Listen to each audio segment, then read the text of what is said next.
Failure is not to be feared, but prepared for. It's really important to make sure that you understand that setbacks happen. People fail all the time.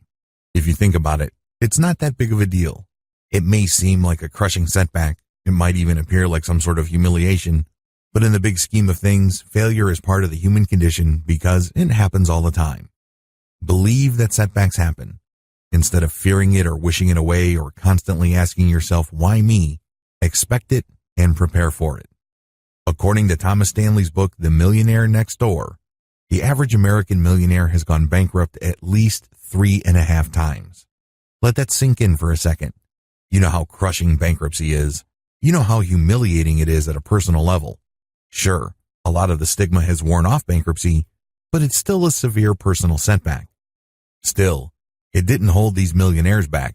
They peaked, they crashed, then they rose back up. Stop fearing failure. Instead, focus on what comes next. Failure does not have to be the final point of your journey. It does not have to end there. Please don't get the idea in your head that if you're expecting failure, you want it to happen or you're wishing for it. No, these are two totally different things. When you expect failure, you understand that the probability of failure is always there. By expecting that the worst can happen, you then allow yourself to respond in such a way that you can bounce back up. Measure your success the right way.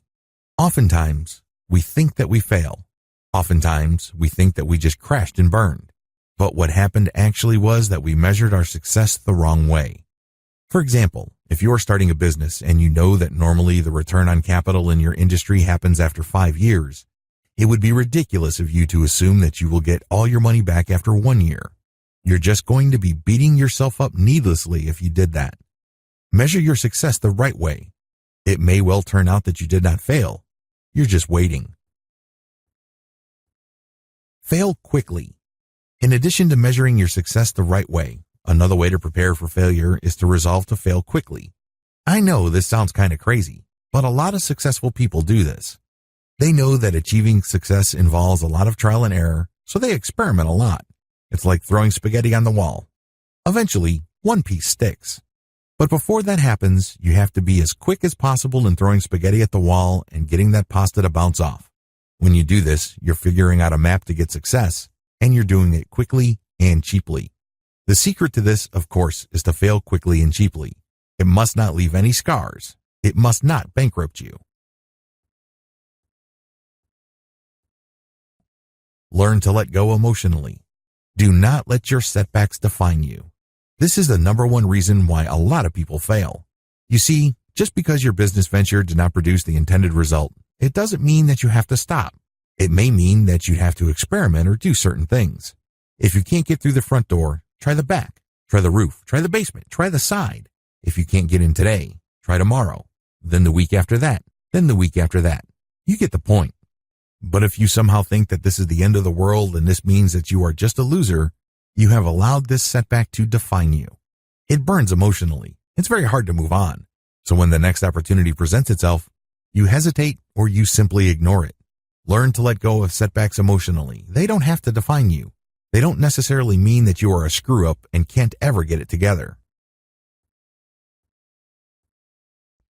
Document everything. When you keep a journal of your efforts, you're doing yourself a big favor as far as achieving ultimate success is concerned. You will figure out why things didn't pan out in a very focused way. You will get to clearly identify what you did before, during, and after the disappointment. Now that you know this information, you can choose to do things differently. You can connect the dots. You can see patterns and conduct experiments to see if you get better results. Throughout all of this, you focus on your end goal. Just how important is documentation or keeping a journal? Well, people who are looking to lose weight report better results if they only recorded what they ate. Even if they continued to eat the same kinds of foods before and in the same amounts, these test participants still enjoyed weight loss. That's right. By simply logging what you eat, you trigger a chain reaction in your mind that leads you to eating less. The same process plays out when it comes to success. The key to success despite failure. Failure is a part of life. Get used to it. Prepare for it. But the good news is that if you only built grit, you will eventually make it. According to a research study published by Professor Angela Duckworth, grit is the secret of success. It's not being the smartest person in the room. It's not being the most dedicated and motivated person. Instead, it's all about the ability to get knocked down, but still keep on pushing forward. Regardless of how many times you get knocked down, get rerouted, or get postponed, you still keep pushing forward until you go all the way to the end. Grit is a choice. This is the ultimate coping mechanism to setback.